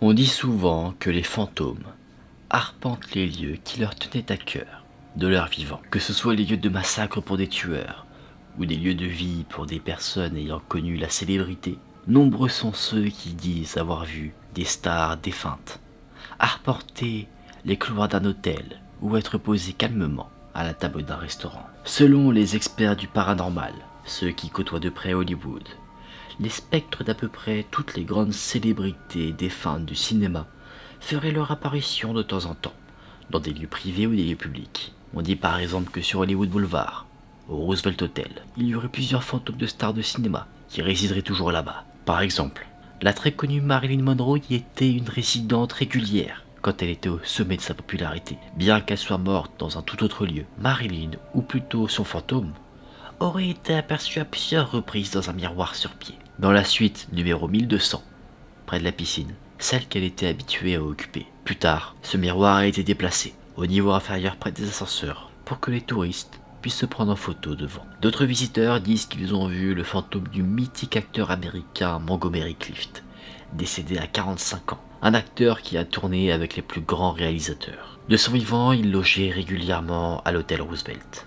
Et selon le personnel de l'hôtel, son esprit entrait encore aujourd'hui, la chambre 928. À l'époque de son vivant, quand il est séjourné en 1953, on l'entendait se déplacer, faire les 100 pas dans cette suite, en train de mémoriser ses dialogues pour des films. Aujourd'hui, on entend des bruits lourds, des choses qu'on n'explique pas, notamment par exemple le téléphone fixe qui tombe sur le sol, loin de son support. Il faut savoir que l'hôtel Roosevelt a accueilli la toute première cérémonie des Oscars en 1929. Elle avait eu lieu dans une salle de réception. Et dans cette salle, il y aurait apparemment dans un coin de la pièce une zone qui, de manière inexpliquée, est toujours froide, avec une température toujours inférieure de 10 à 12 degrés de moins que le reste de la pièce, peu importe la saison. Mais il n'y a pas que dans les hôtels que les célébrités aiment passer du temps maintenant qu'elles sont dans l'autre monde. Les employés d'un restaurant, le Sweet Lady Jane sur Melrose Avenue, sont formels. Le fantôme d'Orson Welles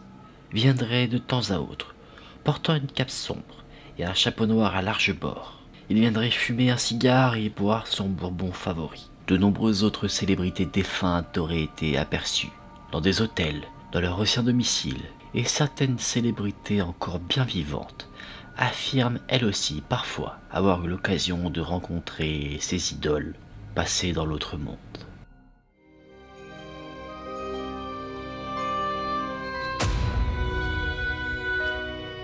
Et si parfois les cauchemars permettaient de résoudre des meurtres. Surprenant, n'est-ce pas? Et pourtant, c'est quelque chose qui est bien arrivé. À quelqu'un d'ailleurs qu'on a déjà évoqué. Un village qui semble avoir été pris d'un événement étrange, mais également un cimetière qui aurait été fui lui-même par le diable. Ce sont des histoires mystérieuses dont on va parler dans cette troisième partie.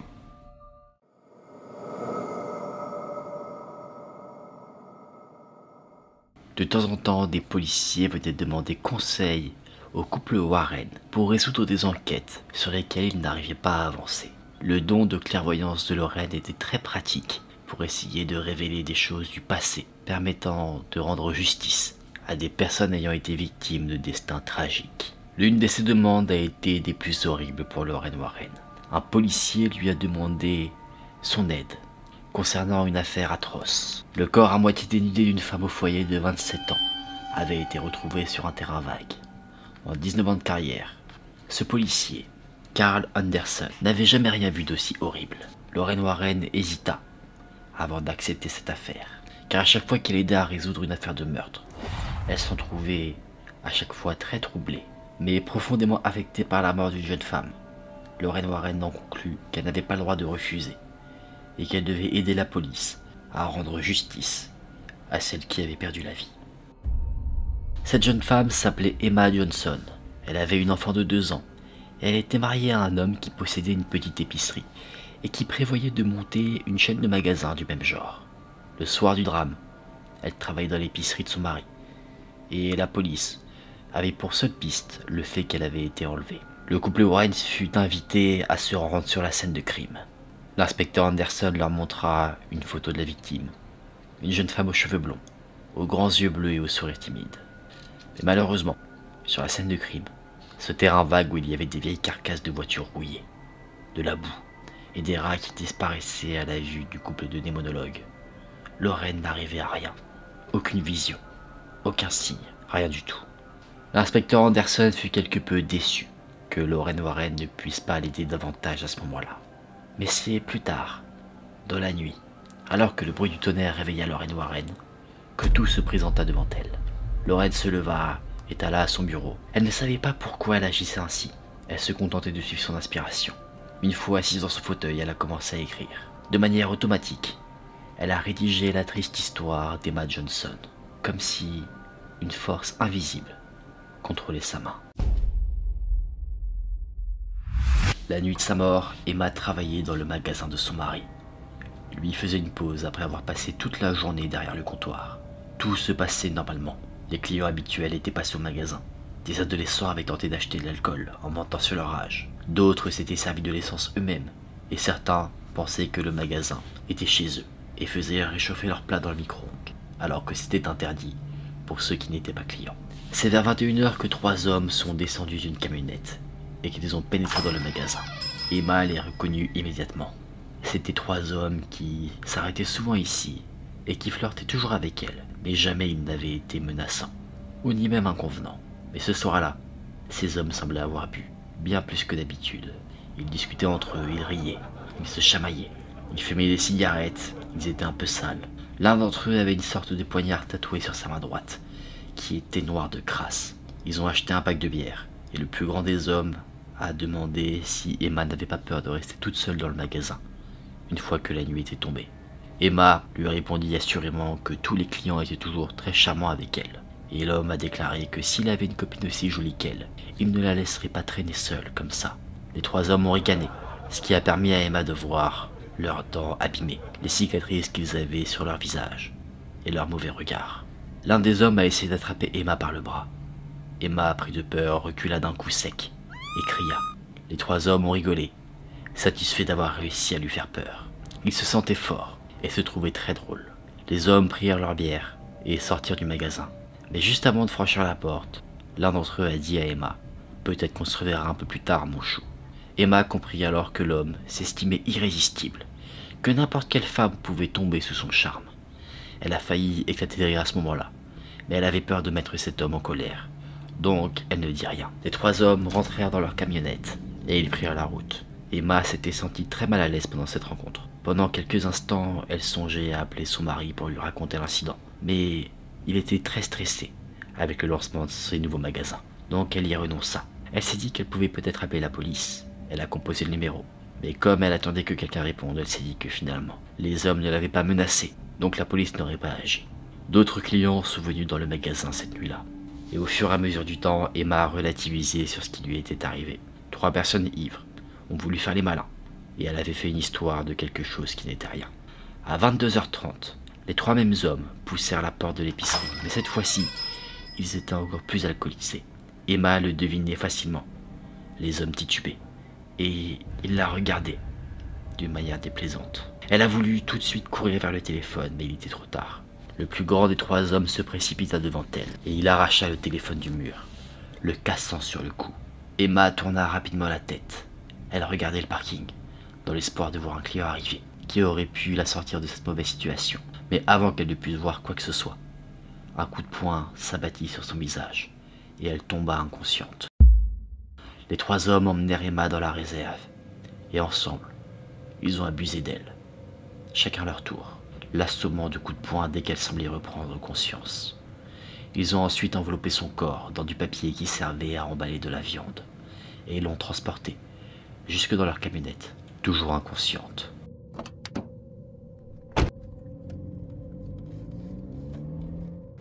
Ils l'ont emmenée, loin, car ils savaient que des employés allaient bientôt arriver pour prendre la relève d'Emma à son poste de travail. Ils sont allés sur le terrain vague, là où l'inspecteur Anderson avait emmené les Warren, près d'une rivière. Durant le trajet, les hommes ont continué à boire. Ils ont fumé, et dès qu'ils sont arrivés là où ils voulaient être, ils ont jeté le corps d'Emma sur le sol. Le plus grand des hommes alluma une longue cigarette, et il s'amusa à brûler la poitrine de la jeune femme, qui était nue, à plusieurs reprises. Hilar, il se mit à genoux, dans la boue, et il a commencé à lui brûler tout le corps, trouvant l'idée de la faire souffrir follement drôle. Ses amis l'ont imité. C'est là que Emma, dans la souffrance, a repris connaissance et s'est mise à hurler. Aussitôt, le plus grand des hommes lâcha sa cigarette et a passé ses mains autour de sa gorge. Il voulait l'étrangler, et ses amis l'encourageaient. Une fois qu'Emma avait perdu la vie, les 3 hommes ont encore une fois abusé d'elle, et ils ont abandonné son corps, sur ce terrain vague, sans l'ombre d'un remords.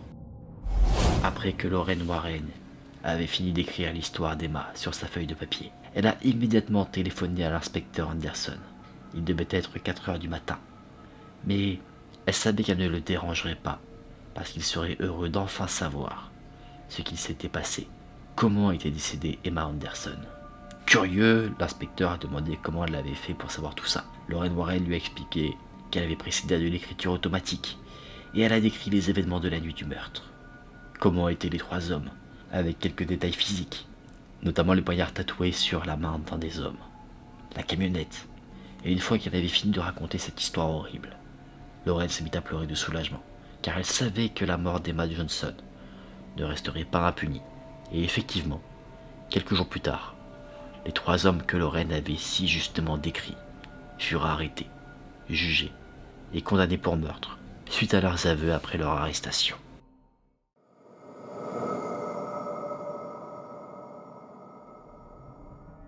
Certains commerçants, pour s'assurer plus de sécurité, décident d'installer un système de surveillance pour protéger leur commerce, sans se douter une seule seconde de ce que les images enregistrées pourraient montrer une fois visionnées. Le 13 juillet 2010, le propriétaire de la chaîne YouTube GQ Cuts poste sur son profil une vidéo de 3 minutes, enregistrée dans son barbershop, où il affirme avoir capturé des manifestations paranormales. Sur la vidéo, on constate que les manifestations ont lieu en plein jour, alors que le salon est rempli d'employés et de clients. Une journée de travail qui aurait pu être banale, si des esprits frappeurs n'étaient pas intervenus. Observez bien le drap bleu sur la chaise en arrière-plan.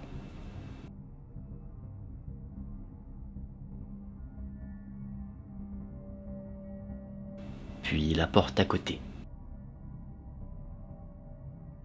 ainsi que le câble qui pend à l'éclairage de la pièce. Évidemment, vous aviez remarqué la tête du mannequin se mouvoir d'elle-même après que l'employé ait refermé la porte.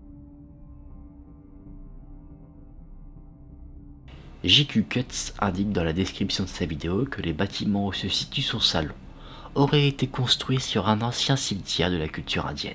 Bon nombre sont les théories concernant cette vidéo.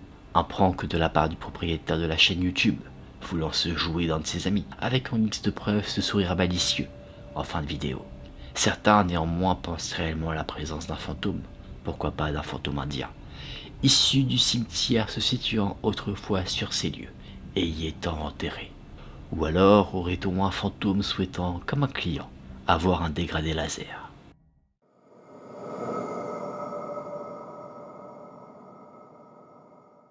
En 1730, dans le village d'Ansac, un phénomène atmosphérique étrange encore inexpliqué a eu lieu. En janvier, en mai et en octobre 1730, beaucoup de témoins, apparemment dignes de confiance, affirment avoir entendu quelque chose dans le ciel, comme une multitude de voix humaines, de différents tons, de tout âge, de tout sexe, parlant et criant toutes ensemble, sans pourtant qu'on puisse distinguer ce que ces voix disaient. Ce mélange de voix poussait des cris lugubres et lamentables, comme des âmes en peine. Certains avaient des cris de joie, comme si des gens faisaient la fête, et certains témoins disent avoir même entendu des sons d'instruments de musique. Dans la nuit du 27 au 28 janvier, un laboureur, Charles Descouleurs, et son frère François revenaient de Senlis. Ils n'étaient arrivés que vers 2 heures du matin près d'Ansac. Ils parlaient de leurs affaires lorsqu'ils furent interrompus par une voix terrible, qui leur parut éloignée d'environ 20 pas. À ce moment-là, une autre voix, semblable à la première, a répondu de l'autre extrémité du village, et après, encore d'autres voix se firent entendre entre les deux premières.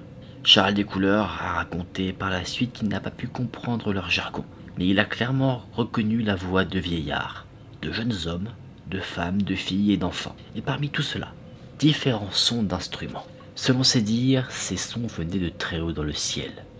D'autres étaient à la hauteur du sol, certains semblaient même venir de sous le sol, et ces deux hommes, qui étaient des campagnards, familiers des bruits ambiants de la nature, devinaient clairement que ce n'étaient pas des cris d'animaux sauvages. Tout ce vacarme aurait duré une bonne demi-heure, et les deux frères avaient même du mal à s'entendre, en parlant très fort, tellement le son venu du ciel était puissant. Et d'un coup, tout ce vacarme s'est arrêté suite à une salve d'éclats de rire, comme si 300 ou 400 personnes se mettaient à rire de toute leur force. On aurait pu suspecter les deux frères d'hallucination. Néanmoins, la même nuit, Louis Duchemin, un marchand de gants, et Patrice Touilly, qui était maître maçon, qui avait pris la route pour aller à Beauvais et y être à l'aube, se trouvaient vers 2 heures du matin, juste à côté d'Ansac, et affirment avoir entendu le même boucan, au point que, eux saisis de peur, ont songé à revenir sur leurs pas. Sauf qu'ils ne l'ont pas fait, car revenir sur leurs pas était synonyme de se rapprocher de ces fameuses voix. Ce marchand ainsi que ce maître maçon ont donc décidé de continuer leur périple en s'éloignant d'Ansac. Ce sont ces mêmes événements qui se sont produits à différents moments de l'année 1730.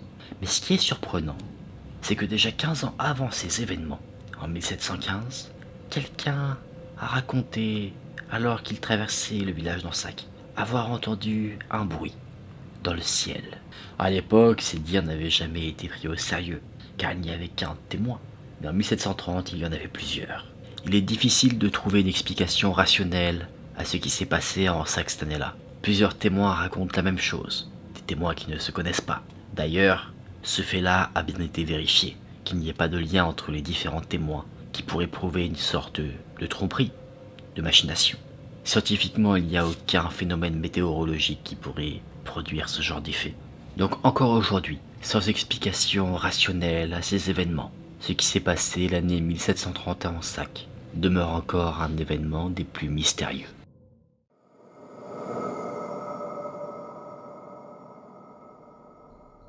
Dans une forêt reculée en Sibérie se trouve un lieu que certaines personnes qualifieraient de maudit. Là-bas, aucune végétation, et les quelques visiteurs qui s'y sont aventurés parlent d'un lieu dont on a rapidement envie de fuir. Ce lieu a été baptisé le cimetière du diable. Ce n'est pas un cimetière comme les autres, avec des sépultures, des mausolées. C'est simplement une prairie très particulière. Là-bas, la végétation est rare. Les seules branches d'arbres que l'on peut y voir ont l'air carbonisées. On pourrait y trouver des restes d'oiseaux, d'animaux. Et pour une raison inconnue, ceux-ci ne se décomposent pas. Aucun bétail ne vient s'y restaurer. Et les quelques humains qui vivent non loin de ce lieu prennent bien soin de ne jamais s'y rendre. Cette zone est très difficile à trouver. Vue du ciel, elle figure comme une tache claire au milieu d'immenses massifs forestiers. Il faut à peu près 12 à 13 heures depuis la ville la plus proche pour s'y rendre en véhicule.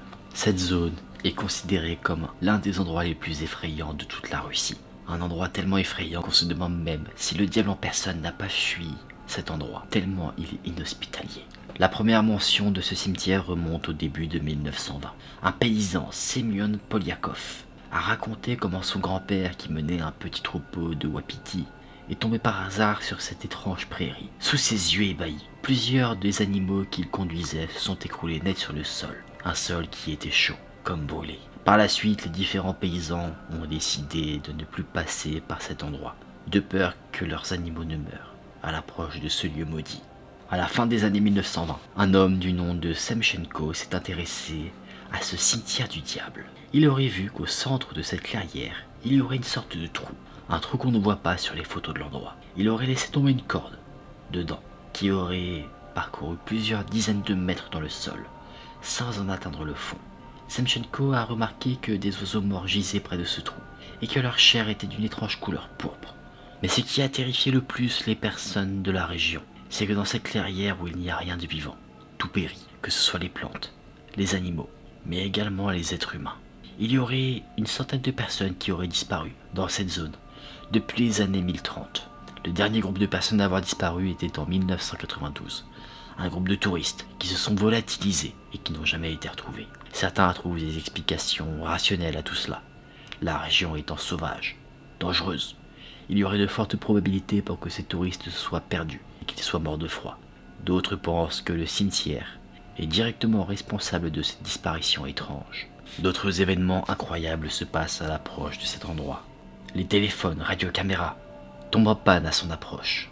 Les postes de radio crépitent. Les montres s'arrêtent. C'est comme si ce cimetière se manifestait pour repousser les personnes curieuses d'arborer cette clairière. Au-delà de l'aspect paranormal, certains avancent des thèses concernant une zone où des expériences militaires secrètes auraient lieu, où des ovnis se seraient crachés, une zone radioactive, laissée à l'abandon dans le plus grand secret du reste du monde.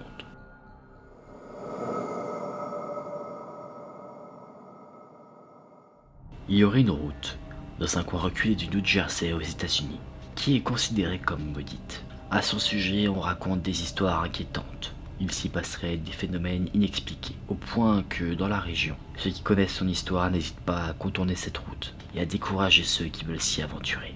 Sur cette route, Clinton Road, il y aurait des phénomènes étranges qui l'ont fait surnommer au fur et à mesure du temps la route la plus hantée des États-Unis. Cette route serait le rassemblement de sorcières, de confréries satanistes ou même de certains membres du Ku Klux Klan. Non loin de cette route se trouve un étrange édifice, le Cross Castle, bâti en 1907 par Richard James Cross, un homme riche qui a bâti ce château pour sa femme et ses 3 enfants. Déserté, ce château est tombé en ruine et il fut partiellement détruit plus tard par un incendie. Ce château a été prisé dans les années 1980 par les randonneurs, comme par les adolescents en quête d'émotions fortes ou d'un endroit isolé pour faire la fête. Selon un magazine, ce lieu abritait des phénomènes étranges, que ce soit à l'intérieur de ses murs ou près de celui-ci. Certains disaient avoir des convulsions ou avoir des visions troublantes. Sur les murs du château, des symboles sataniques apparaîtraient de temps à autre, notamment dans des parties hors d'atteinte des visiteurs. Les ruines du château ont finalement été rasées le 28 juillet 1988, mais les fondations, elles, sont encore présentes aujourd'hui. Les amateurs d'insolites ont donc placé leur dévolu sur un autre édifice, le Clinton Furnace, qui se trouve sur Clinton Road, au croisement de la route de Old School. Certains ont pris une structure en briques pour un temple druidique, où des prêtres païens locaux auraient pratiqué des rituels secrets qui devaient demeurer invisibles au commun des mortels. Une légende, quoi qu'il en soit, car en réalité, cela s'agit des restes d'une ancienne fonderie. Clinton Road serait aussi un endroit où la mafia locale venait se débarrasser des corps de ses victimes. En mai de l'année 1983, un cycliste qui a arpenté Clinton Road a aperçu un vautour s'agiter dans les bois sur les côtés de la route. Il a pris son courage à 2 mains. Il a voulu aller voir pourquoi. Il s'est approché du vautour, et c'est là qu'il a vu un corps humain. Il a contacté les autorités et l'autopsie était claire. L'homme était mort d'un acte criminel, et il avait dans son sang des cristaux de glace. Ses organes internes étaient décomposés, mais bien plus lentement que sa peau. Les médecins légistes en ont conclu que le corps avait été gelé après la mort pour faire croire aux enquêteurs qu'il était décédé plus tardivement que dans la réalité. L'homme ne serait donc pas mort sur cette route, mais son corps congelé a été déposé à l'endroit où l'a trouvé le cycliste. Cette victime a été identifiée comme quelqu'un qui avait des activités louches en lien avec la mafia. Cette route fait également l'objet de légendes paranormales. Un mystérieux pick-up noir surgirait de la nuit sur la route, prenant en chasse les automobilistes isolés, leur faisant des appels de phare pour les expulser de la route, pour finalement disparaître dans l'obscurité comme si ce véhicule n'avait jamais été là. On raconte également que le fantôme d'une Chevrolet Camaro sillonnerait la route de nuit, conduite par une jeune fille qui serait décédée écrasée en 1988. Le simple fait de mentionner cette légende invoquerait la manifestation paranormale si on se trouve sur Clinton Road. Certaines personnes étranges marcheraient sur le bord de la route, regardant les voitures passer, et quand on les interpelle, elles disparaîtraient dans l'obscurité. Le fantôme d'un enfant apparaîtrait également sur un pont qui est traversé par Clinton Road. On ne connaît pas grand-chose de cette histoire, et si ce garçon a bien existé, mais selon les rumeurs, ce garçon serait noyé alors qu'il nageait sous l'eau du pont. Son fantôme apparaîtrait régulièrement, mais seulement sous certaines conditions. La légende veut que si l'on jette une pièce dans la rivière en contrebas à minuit, cet enfant, décédé, nous la renverra dans la minute.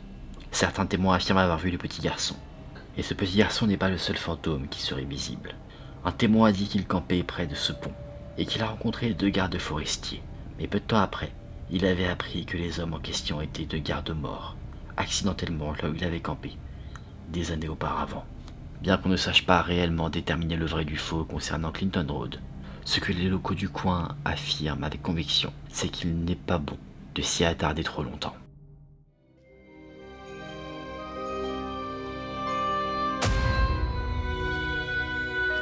Pour conclure ces 20 histoires mystérieuses, on va parler d'un homme qui était atteint d'une maladie, que lui considérait comme une malédiction. Nous verrons également une disparition récente, tragique, mais qui est également remplie de mystères, ainsi que l'histoire d'un bateau qui a totalement disparu de notre histoire.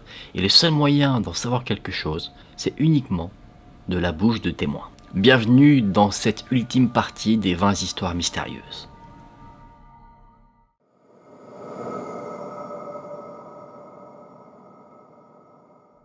En 1974, à environ 2 km à l'est de la ville d'Aiud en Roumanie, au fond d'une rivière, 3 objets ont été trouvés, dont l'un s'est avéré être très énigmatique. 2 des objets trouvés étaient des os qui provenaient d'un mastodonte, une sorte d'éléphant préhistorique qui s'est éteint il y a près d'1 million d'années. Le 3e objet, le plus mystérieux, s'était mélangé à ces ossements, à 10 mètres sous terre. Ce qui était particulier avec cet objet, c'est qu'il était clairement identifié comme étant artificiel. Il avait une longueur d'environ 20 cm et comportait 2 côtés munis de trous ronds qui correspondent au centre du corps. On a soumis cet objet à une analyse spécifique et les résultats étaient déconcertants. La composante principale de cet objet était l'aluminium. A priori rien d'étonnant, mais ce qui a troublé les scientifiques, c'est que l'aluminium a été découvert en 1825 et a été mis à disposition commercialement à la fin du 19e siècle. Mais l'objet qui a été trouvé, lui, a été daté comme venant de 250 000 ans dans le passé. Alors comment un objet aussi vieux pourrait être constitué d'un composant qui a été découvert après autant de temps? C'est en 1992 que le Roumain Florian Georgita a parlé de cet objet pour la première fois. Il est d'origine inconnue, mais ce qui est surprenant, c'est qu'aujourd'hui, il a disparu. Une des théories concernant l'origine de cet objet est la suivante. Ça pourrait être un morceau venant de l'atterrisseur d'une machine volante extraterrestre. Mais quelle est la vérité derrière cette découverte? D'où vient cet objet, composé d'éléments qui ne font pas partie de nos standards actuels, ni des standards du passé? Et bien qu'on arrive à avancer l'âge de cet objet, de le datant plus de 250 000 années dans le passé, mais à des périodes plus récentes, mais toujours pas assez, pour le faire concorder avec la découverte de l'aluminium, élément qui compose principalement cet objet bien mystérieux. Bien que ce physique ressemble à celui d'un marteau ou d'une hache, l'utilisation de celui-ci comme tel est totalement exclue. Ce n'est pas la première fois que des objets de cette nature, à l'apparence métallique, sont retrouvés.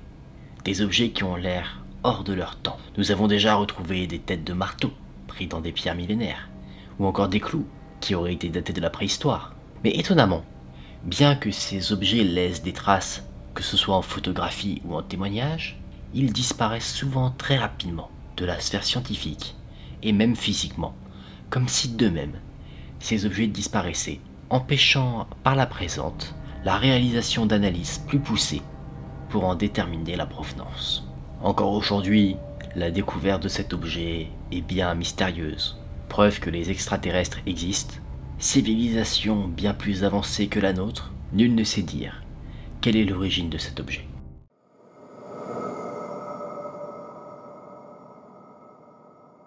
En juin 1947 se déroule une des plus mystérieuses affaires maritimes dans le détroit de Malacca, entre la Malaisie et Sumatra. Un navire hollandais, le Ourang Medan, émet des appels de détresse avant d'émettre un silence radio des plus suspects. Un cargo américain, le Silver Star, qui naviguait non loin de cette zone, décide de changer de cap pour aller porter secours à ce navire hollandais. Les marins du bateau qui était parti à la rescousse de l'Ourang Medan découvrent une véritable scène d'horreur dès qu'ils mettent les pieds sur le pont du bateau naufragé. Tout l'équipage, sans exception, est mort mystérieusement. Tous ont les yeux ouverts et sont dans une position défensive étrange, comme s'ils étaient attaqués au moment de leur mort. Encore pire, au moment où le Silver Star veut remorquer ce qu'il reste de l'Ourang Medan, une fumée noire s'échappe du pont inférieur et le navire explose brutalement. Personne ne comprend ce qui s'est passé. Personne ne sait comment cette explosion a pu se produire, sachant qu'au moment où les marins étaient en train d'arpenter les différents couloirs du bateau, il n'y avait aucune présence de début d'incendie. Détail macabre et non moins étonnant, même un chien qui était sur l'Ourang Medan avait été retrouvé mort dans une position agressive, montrant les dents, comme s'il avait flairé un danger juste avant de perdre la vie. Même l'officier de communication est retrouvé mort, à son poste, les doigts encore posés sur le télégraphe, comme si la mort était venue le frapper, alors qu'il était en train d'effectuer naturellement son travail. Sans nul doute, les victimes sont décédées rapidement, mais dans une extrême souffrance. Pourtant, aucune trace de bataille, de violence ou de blessure n'est visible, et le bâtiment ne souffre d'aucun dommage. Aujourd'hui, l'existence même de ce navire, le Ourang Medan, reste un point assez trouble. Personne n'a jamais réellement trouvé de rapport révélant l'existence de ce bâtiment. Par contre, on sait que le Silver Star, le bateau qui lui est venu à la rescousse de l'Ourang Medan, a bel et bien existé. Et on sait qu'il se trouvait bien dans la zone où a échoué l'Ourang Medan en juin 1947. Certains détails de l'histoire collent, mais le point principal, lui, demeure encore très trouble. Personne n'arrive à trouver une preuve tangible que l'Ourang Medan est un bateau qui a réellement existé. Un auteur et historien, Roy Benton, s'est intéressé de près à cette histoire. Il a mené de nombreuses recherches pour essayer de trouver des documents concernant ce fameux Ourang Medan, mais sans succès. Alors qu'il allait laisser tomber, un professeur, Theodor Siersdorfer d'Essen, lui remit un cahier de 32 pages, écrit par un certain Otto Mielck en 1954. Et ce cahier révèle quelques réponses aux questions qu'on peut se poser. Mielck expose un grand nombre de détails sur l'Ourang Medan, dont la cargaison, le nom du capitaine et également le type de moteur qu'utilise le bateau. On ne sait pas d'où il tient ces informations, mais on peut supposer que c'est un membre d'équipage du Silver Star qui lui a donné. Mielck indique dans son cahier qu'il y a de fortes chances que l'Ourang Medan transportait du matériel probablement illicite, comme de la drogue ou des produits hautement dangereux, ce qui aurait pu causer l'explosion ainsi que les morts très étranges. Une des théories concernant ce qui a pu se passer sur l'Ourang Medan est que l'unité 731 n'y était pas pour rien. Cette unité fut fondée en 1932 par un éminent bactériologiste japonais du nom de Shiro Ishii. Cette unité clandestine avait un seul but bien macabre: créer des armes bactériologiques pour assurer la victoire des Japonais sur leurs éventuels ennemis. Lors de la deuxième guerre sino-japonaise, alors que l'armée impériale occupait le district de Pingfang en Chine, le créateur de cette unité 731 ordonna à ses scientifiques de faire des expériences, qui sont encore aujourd'hui considérées comme les expériences les plus abominables qui ont été perpétrées pendant la Seconde Guerre mondiale. Vivisection sur des pygmées, exposition prolongée à des températures très basses pour voir quels étaient ses effets sur le corps, étude d'effets toxiques sur des êtres humains, et plus particulièrement sur des prisonniers chinois, russes et australiens. Selon ce qu'a découvert Roy Benton, le général MacArthur aurait fait une sorte d'accord avec le scientifique japonais, afin qu'il partage avec les Américains le fruit de ses recherches sur les armes bactériologiques.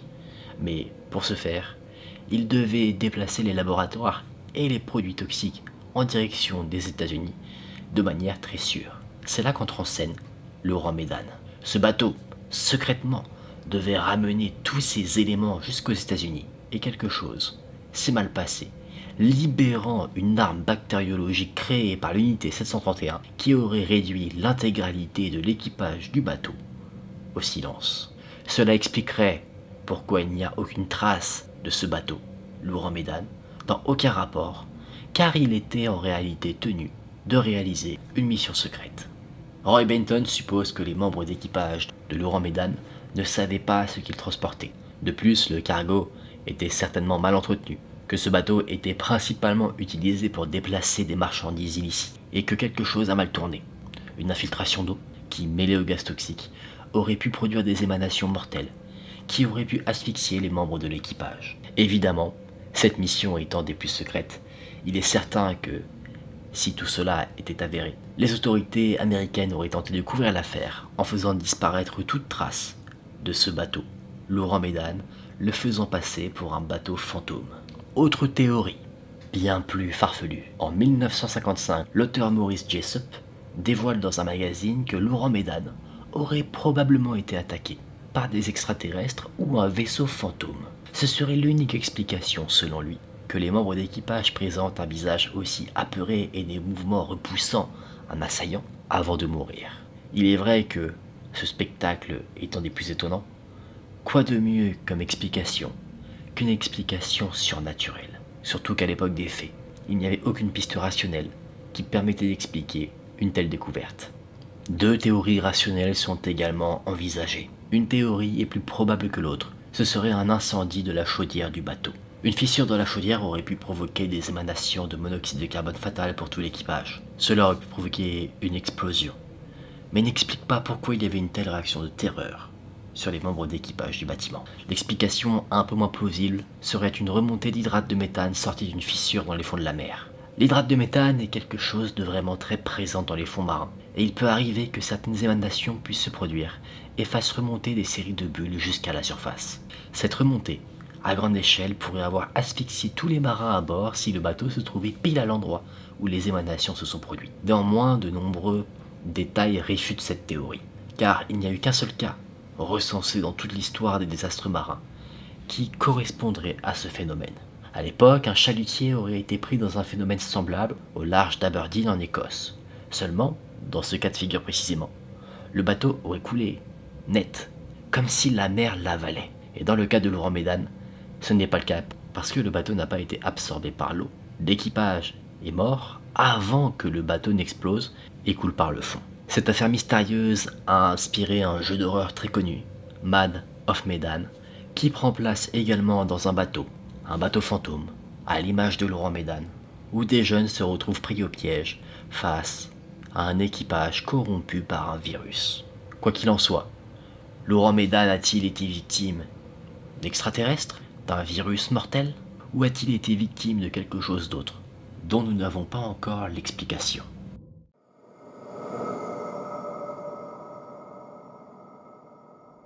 En Australie, dans la nuit du 31 mai au 1er juin 2019, Théo Hayé, un jeune homme de 19 ans qui était allé là-bas pour de la randonnée, disparaît sans laisser de traces.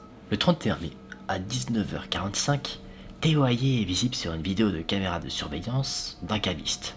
Il a fait un achat, alors qu'il était accompagné d'un jeune homme qui a été interrogé par la police et qui n'est pas suspecté dans l'enquête, et c'est à 23h, un peu plus tard ce jour-là, que le jeune homme est aperçu pour la dernière fois à la sortie d'un bar, le Cheeky Monkeys, par le biais d'une caméra de surveillance, et on le voit marcher, en manipulant son téléphone portable. Il avait été prié de quitter l'établissement en raison de son état d'ébriété, et Théo n'a pas opposé de résistance. C'est à 2h du matin, le 1er juin, que le téléphone portable de Théo Hayé est utilisé pour la dernière fois, non loin du phare de Byron Bay. Il est en contact avec des amis, des proches, via WhatsApp. Et depuis cette heure-là, Aucune communication n'a été enregistrée depuis. Une fois que la disparition du jeune homme est signalée, une enquête s'ensuit. De nombreux moyens sont mis en place pour retrouver le jeune homme. En analysant les coordonnées GPS de son téléphone portable, les enquêteurs font une découverte surprenante. Alors qu'il rentrait vers l'auberge où il résidait, le jeune homme s'est arrêté pour une durée de 7 minutes près de la plage de Byron Bay. Un détail qui inquiète, car la zone est mal réputée, peuplée de sans-abri. Une zone où une personne seule ne resterait pas aussi longtemps, de nuit. Sauf si, bien sûr, en réalité, Théo Hayé n'était pas seul à ce moment-là. C'est à partir de là que tout devient incohérent. Les données GPS du téléphone de Théo montrent que le jeune homme s'est ensuite dirigé vers Tallow Beach, une plage située à 5 km dans la direction opposée de son auberge. De plus, le chemin pour se rendre dans cette zone est complexe, quasiment impraticable de nuit, n'ayant aucun éclairage et étant en pleine nature. De plus, son rythme de marche semble vif à ce moment du trajet. Nous pensons donc que soit Théo n'était pas seul à ce moment-là, ou que son téléphone était en la possession de quelqu'un d'autre. Ce qui inquiète dans le premier cas, c'est que la disparition du jeune homme a fait le tour des médias, et personne ne s'est manifesté. Le signal de son téléphone portable s'arrête à Cozy Corner, un endroit où le courant de l'eau est très fort, et où quiconque tomberait à l'eau finirait soit noyé, soit attiré loin du rivage. 5 mois plus tard, une jeune femme disparaît, Thea Lidl, âgée de 42 ans, ayant été vue pour la dernière fois dans la région de Moobole, dans le nord de la Nouvelle-Galles du Sud, le 31 octobre 2019. À part qu'il y a une coïncidence sur la similitude du nom, Thea et Théo, on a quand même retrouvé quelque chose concernant Thea Lidl. Malheureusement, ce qu'on a retrouvé, c'était ses restes. Ils ont été retrouvés à quelques centaines de mètres du dernier signal mobile de Théo, sans que l'on sache ce qui est arrivé à la femme. Encore aujourd'hui, les autorités sont à la recherche de ce qu'est devenu Théo Hayé. Rencontre dangereuse, accident fatal, seul l'avenir saura révéler la vérité sur cette disparition mystérieuse. Nous espérons évidemment que le meilleur des scénarios soit celui qui se produise, c'est-à-dire qu'on retrouve ce jeune homme bien portant, en vie, et qu'il retrouve ses proches dans le délai le plus rapide.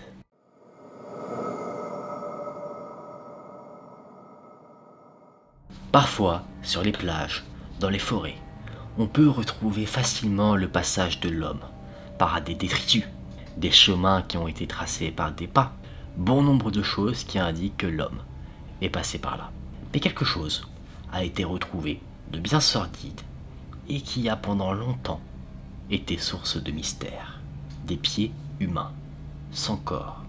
C'est-à-dire que des chaussures étaient retrouvées avec un pied à l'intérieur sans qu'on ne sache pourquoi. Le premier pied humain détaché du corps retrouvé dans des chaussures de course a été découvert sur l'île de Jedediah, en Colombie-Britannique. Après cela, de nombreux autres pieds sont apparus pendant une décennie sur de nombreuses îles. Et à chaque fois, il y avait quelque chose de commun dans tout cela. Les chaussures où se trouvaient les pieds étaient toujours des chaussures de course. Évidemment, des questions se posent. D'où venaient ces pieds? Pourquoi seuls les pieds apparaissent-ils et aucune autre partie du corps? Et on a réussi à avoir quelques explications. Les pieds retrouvés appartenaient à ceux qui sont morts dans un accident d'avion qui s'est retrouvé dans l'océan. Bien sûr, des théories bien plus farfelues ont été avancées sur la table. Il pourrait y avoir des extraterrestres qui ont kidnappé des gens et les ont fait revenir plus tard en morceaux.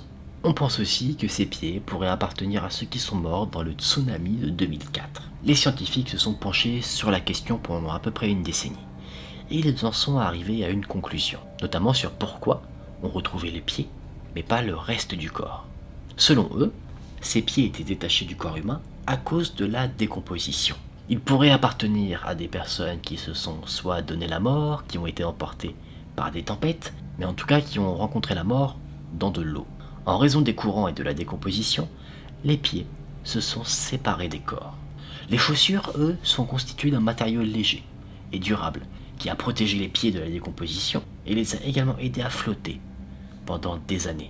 On suppose donc que le reste des corps associés aux pieds qui ont été retrouvés, eux, ont été détruits par la décomposition naturelle du corps dans l'eau, alors que les pieds, eux, protégés par la chaussure, ont perduré dans le temps.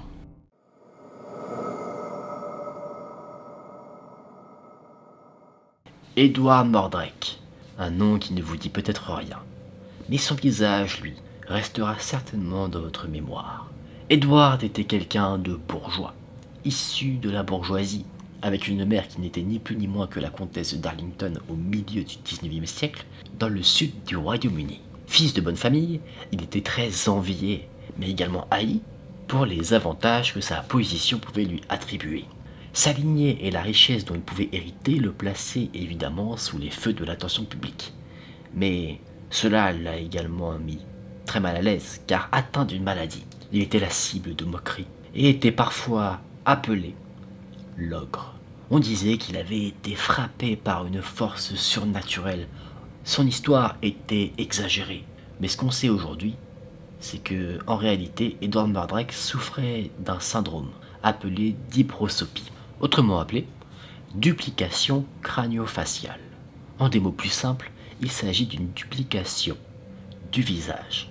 Contrairement à des jumeaux siamois, la maladie dont était atteint Edward Murdrake n'est pas due à la fusion ou à la séparation incomplète de deux embryons. C'est dû à une anomalie, c'est-à-dire que l'individu touché par cette maladie peut avoir 4 oreilles, 4 yeux, 2 lèvres séparées, mais que le visage secondaire, si nous pouvons l'appeler comme ça, ne bouge pas. Il va avoir un visage expressif, son visage normal, et l'autre côté, lui, sera semi-expressif. Il aura quelques muscles, quelques nerfs mal développés et atrophiés depuis la naissance. Mais selon la légende, dans le cas précis d'Edward Murdrake, ce second visage, lui, pouvait se mouvoir de lui-même. Ce visage souriait, bougeait les lèvres en se moquant de son alter ego, jusqu'à le plonger dans une dépression. Dépression si forte que Edward Murdrake s'est finalement donné la mort lui-même. Selon le mythe qui s'est créé autour de cet homme, que cet autre visage avait une voix si faible que seul Edward Murdrake pouvait l'entendre. Ses yeux ne se fermaient jamais, mais pouvaient pleurer et même suivre quelqu'un du regard. Si jamais ses yeux se posaient sur nous, le regard nous suivait. Edward Murdrake s'est souvent confié concernant son jumeau maléfique. Il dit que il était pris d'insomnie à cause de murmures haineux que son autre visage lui soufflerait dans les oreilles. Pour lui, ce qu'il avait était simple. Ce n'était pas un visage, c'était un démon. Il en était sûr. Ce qu'il a dit pendant un témoignage paru en 1900 est la chose suivante. L'imagination ne peut concevoir les tentations effrayantes dans lesquelles elle m'enveloppe. Par quelque impardonnable méchanceté de mes ancêtres, je suis cousu à ce démon, car je suis sûr que c'est un démon. Je supplie et j'implore qu'on le retire du monde, même si je meurs. Finalement, c'est Edward Murdrake lui-même qui en retirera ce qu'il qualifiait de démon du monde, en se retirant la vie.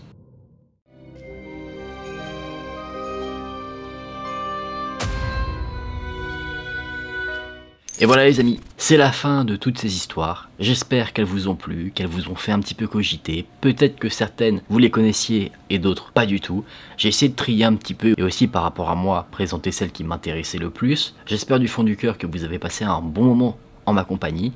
Si c'est le cas, n'hésitez pas à liker la vidéo et à vous abonner à la chaîne. Moi je vous dis à très bientôt, prenez soin de vous, joyeux Halloween, des bisous, c'était Aiken, salut!